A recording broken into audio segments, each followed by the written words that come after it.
Okay, so you might have heard or not that there have been some updates to the Showit platform, and these two are going to be so handy. The first one is that now you can select either an image or text file. And if you go to the FX layer over here on the right hand side, you now have a drop shadow, which makes it so much easier when we're importing elements that have drop shadows. Like, for example, I have this little like mock-up, and it does have a shadow under it. And I'm sorry if you can hear some noise behind me.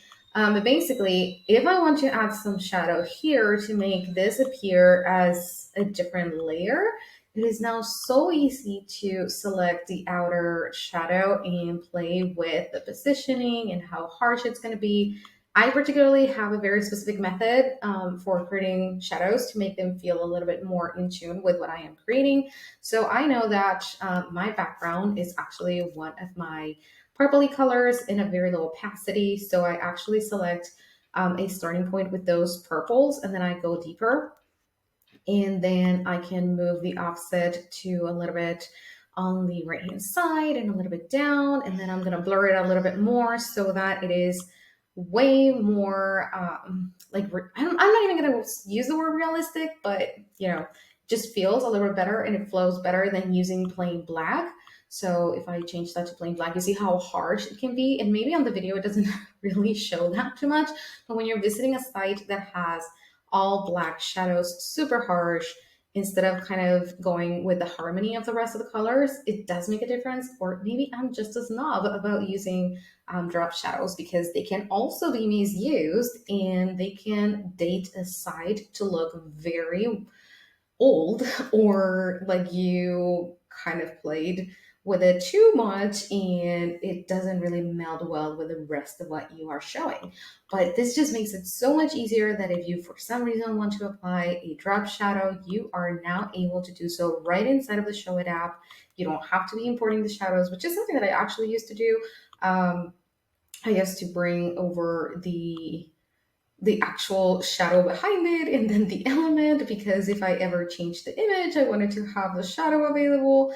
So this just makes it so much easier. And then this brings me to another tip, because some people will start using the shadows to the left, to the right, up, down, but really what you want to do is keep consistency, so that, for example, if you ever add multiple mockups, that they all feel cohesive throughout the page.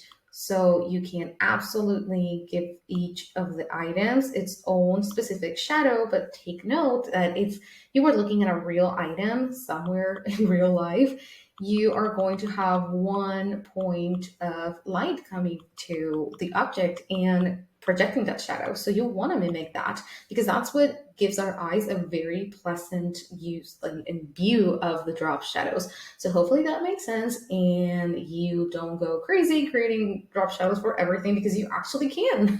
But just because we can doesn't mean that it's a great idea for every single element. It needs to be something that really is going to accentuate and give it um, more of a spotlight, but in a really reasonable way. So if I am focusing on the services, like on this particular page, I want things to be very specific of why am I even just putting that drop shadow in there, and why am I trying to get your attention to this. But yeah, this is so, so nice. And then the other little piece that got added is that now we have gradients for the background. So you can actually have two colors for the gradients. So you could go crazy with whatever you want in there. I really like it for when we need to add a specific color and then fade that to white, so that the next canvas has that white and it feels just super seamless moving from one canvas to the other.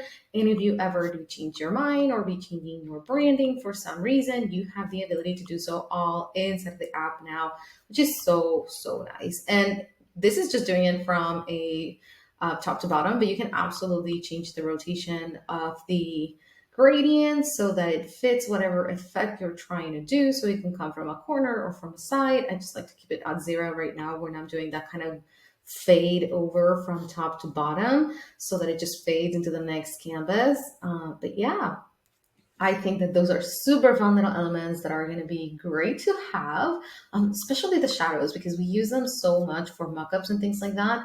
to showcase our work, to get those little spotlight areas. But again, not overused because then it defeats the purpose. But yeah, hope that you find those super helpful and you get a chance to play with them.